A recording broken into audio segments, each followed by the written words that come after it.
와, 진짜 저 사람은 왜 저럴까 싶을 때 있지 않으신가요?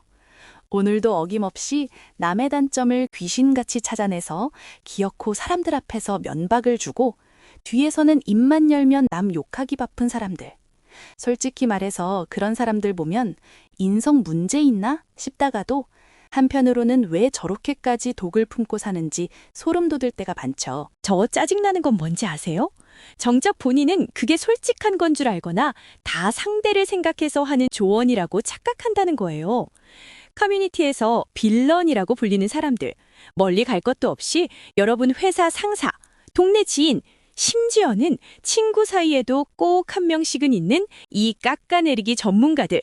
오늘 제가 이 사람들의 뇌구조를 아주 탈탈 털어드릴 겁니다.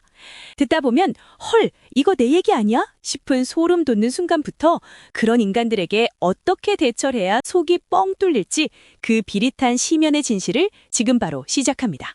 열등감이라는 이름의 괴물. 사실 남을 깎아내리는 심리의 가장 밑바닥에는 아주 눅눅하고 끈적한 열등감이 자리 잡고 있습니다. 그들에게 타인의 성공은 나의 패배이고 타인의 행복은 나의 불행입니다. 상대가 나보다 높은 위치에 있다고 느낄 때 본인이 노력해서 그 위치까지 올라가는 건 너무나 힘들고 고단한 일이죠. 그래서 가장 쉬운 방법을 택합니다. 상대의 발목을 붙잡아 내 발밑으로 끌어내리는 겁니다. 내가 올라갈 수 없으니 상대의 가치를 떨어뜨려서 수평을 맞추려는 아주 비겁한 전략인 셈입니다. 2. 가짜 자존감의 유혹. 자존감이 낮은 사람들은 자기 스스로를 사랑할 에너지가 없습니다. 그래서 외부에서 그 에너지를 충전해야 하는데 그 방법이 바로 남과의 비교입니다. 쟤는 저게 문제야. 저 사람 저거 다 운이야.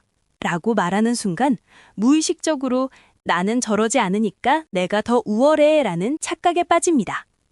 타인을 깎아내림으로써 얻는 일시적인 우월감, 즉 가짜 자존감의 마약에 중독된 것이죠. 하지만 이 약효는 아주 짧습니다. 그래서 그들은 또 다른 재물을 찾아 계속해서 남을 비하하기 시작합니다. 3. 투사. 내 안의 쓰레기를 남에게 버리는 행위. 심리학에는 투사라는 개념이 있습니다. 내가 나 자신에 대해 싫어하는 점을 남에게서 발견했을 때 그걸 견디지 못하고 상대를 공격하는 겁니다. 예를 들어 본인이 본인의 게으름을 혐오하는 사람은 조금만 쉬고 있는 사람을 봐도 인생 참 편하게 산다며 비아냥거립니다. 결국 그들이 뱉는 독설은 사실 거울을 보고 자신에게 하는 말과 다름없습니다. 그들이 누군가를 심하게 비난한다면 그 비난의 내용이 바로 그 사람의 가장 아픈 컴플렉스일 확률이 높습니다. 4. 통제력을 잃은 자의 마지막 수단. 현실 세계에서 자기 삶을 제대로 통제하지 못하는 사람일수록 타인의 평판을 흔드는 데 집착합니다. 내 인생은 내 맘대로 안 되지만 남의 기분을 상하게 하거나 남의 이미지를 망가뜨리는 건 내 말 한마디로 가능하기 때문입니다. 누군가의 표정을 일그러뜨렸을 때 그들은 비로소 자신이 영향력 있는 존재라고 느낍니다. 참 슬프고도 파괴적인 방식의 존재 증명이죠. 5. 인정 욕구의 뒤틀린 발현. 나 이런 것도 안다. 나 저 사람의 이런 치부도 안다 하는 식으로 정보를 흘리며 남을 깎아내리는 사람들은 사실 나 좀 대단하게 봐줘 라는 신호를 보내는 겁니다. 주변 사람들의 관심을 끌기 위해 가장 자극적인 소재인 타인의 불행이나 단점을 이용하는 것이죠. 집단 내에서 주도권을 잡고 싶어하는 욕구가 강하지만 정작 실력은 없을 때 이런 현상이 두드러집니다. 여기서 잠깐, 여러분의 생각은 어떠신가요? 여러분 주변에도 유독 남의 단점만 골라서 말하는 사람이 있나요? 그 사람을 볼 때 어떤 기분이 드는지, 혹은 그런 사람을 어떻게 대처하고 계시는지 댓글로 지혜를 나눠주세요. 여러분의 경험담이 누군가에게는 큰 위로와 해결책이 될 수 있습니다. 6. 방어 기제. 상처받기 싫은 고슴도치. 먼저 공격하는 것이 최선의 방어라고 믿는 부류입니다. 본인이 남들에게 무시당할까봐 혹은 자신의 약점이 드러날까봐 두려운 나머지 먼저 타인의 단점을 지적하며 선제 공격을 가합니다. 타인을 공격함으로써 주변 사람들의 시선을 분산시키는 일종의 연막탄을 터뜨리는 것입니다. 내가 쟤보다 낫지? 라는 분위기를 형성해서 자신의 취약점을 감추려는 심리적 생존 본능입니다. 7. 공감 능력의 결여와 사이코패시. 모든 깎아내리는 사람이 다 열등감 때문은 아닙니다. 어떤 이들은 타인이 입을 감정적 상처에 대해 아예 무감각합니다. 상대가 수치심을 느끼는 모습을 보며 즐거움을 느끼는 가학적인 성향이 섞여 있을 수도 있습니다. 이런 사람들에게 타인은 그저 자신의 재미를 위한 도구일 뿐입니다. 인격적인 성숙이 멈춘 상태에서 타인의 감정을 읽는 회로가 고장난 것이죠. 8. 성장 환경의 대물림. 어릴 적 부모나 양육자로부터 끊임없이 비교당하고 깎아내림을 당하며 자란 사람들은 그것이 세상을 살아가는 유일한 방식이라고 배웁니다. 칭찬보다는 비난에 익숙한 환경에서 자랐기에 타인과 소통하는 법 자체를 모르는 경우입니다. 그들에게 타인을 칭찬하는 것은 곧 나의 패배를 인정하는 것과 같다는 잘못된 가치관이 뼈저리게 박혀 있을 수 있습니다. 9. 군중 심리와 소속감의 착각. 혼자서는 남을 못 깎아내리다가도 무리만 지으면 기세등등해지는 사람들이 있습니다. 특정 대상을 함께 비난함으로써 그 집단 내부의 결속력을 다지려는 심리입니다. 우리 쟤 싫어하지? 라는 공통분모를 만들어 소속감을 확인하는 비겁한 연대입니다. 이 과정에서 죄책감은 분산되고 깎아내리는 행위는 하나의 놀이처럼 변질됩니다. 10. 완벽주의의 그림자. 자기 자신에게 지나치게 엄격한 완벽주의자들은 그 잣대를 타인에게도 똑같이 들이댑니다. 어떻게 저런 실수를 할 수 있지? 저건 수준 이하야.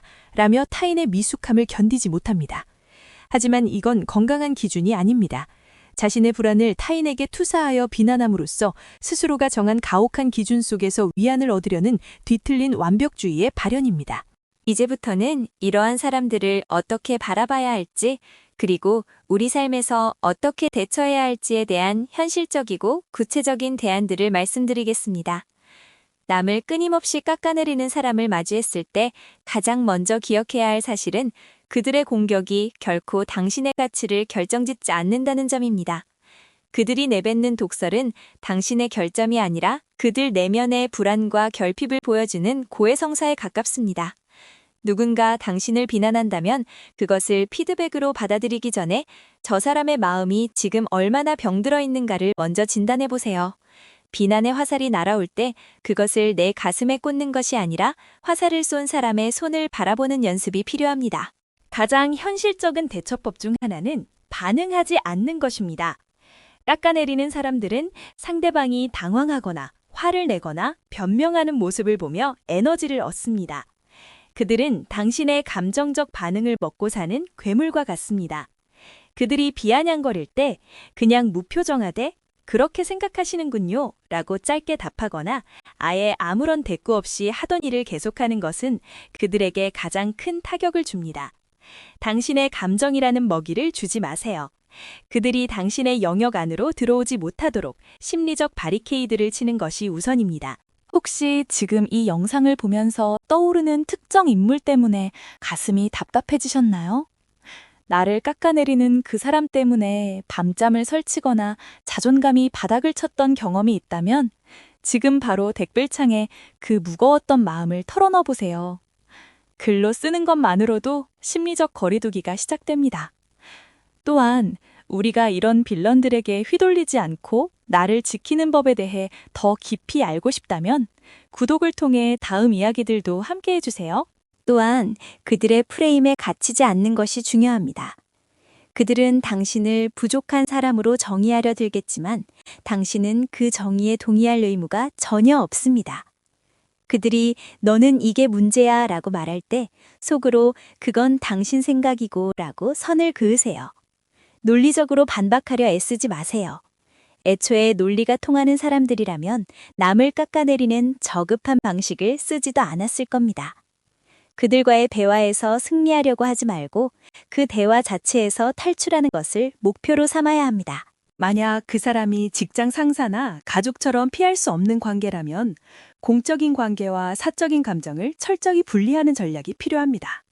그들이 하는 업무적인 지적은 걸러듣되 인격적인 비하에 대해서는 감정 섞이지 않은 톤으로 그 말씀은 저에게 상처가 되네요. 혹은 업무와 관련 없는 말씀은 자제해 주셨으면 합니다. 라고 차분하게 의사를 표시하는 연습이 필요합니다. 처음엔 떨리겠지만 선을 긋지 않으면 그들은 당신의 영혼까지 갉아먹으려 들 것입니다. 궁극적으로는 우리 자신의 내면을 단단하게 만드는 것이 가장 확실한 대안입니다. 타인의 평가라는 파도에 흔들리지 않는 뿌리 깊은 나무가 되어야 합니다. 내가 나를 어떻게 생각하는지가 타인이 나를 어떻게 평가하는지보다 훨씬 중요하다는 사실을 매일 스스로에게 각인시켜야 합니다. 그들이 아무리 깎아내려도 당신이라는 원석의 본질은 변하지 않습니다. 그들이 타인을 깎아내리는 동안 당신은 자신을 더 높이 세우는 일을 멈추지 마시길 바랍니다. 무너뜨리려는 사람보다 세우려는 사람의 힘이 결국에는 더 강하다는 것을 증명하며 살아가는 것이야말로 그들에게 보여줄 수 있는 가장 우아하고 강력한 복수입니다. 당신의 일상이 타인의 독설로부터 해방되어 평온해지기를 진심으로 응원합니다. 이 지독한 심리게임에서 당신이 진정한 승자가 될 수 있도록 더 깊은 통찰과 방법들을 앞으로도 계속해서 나누어 보려고 합니다.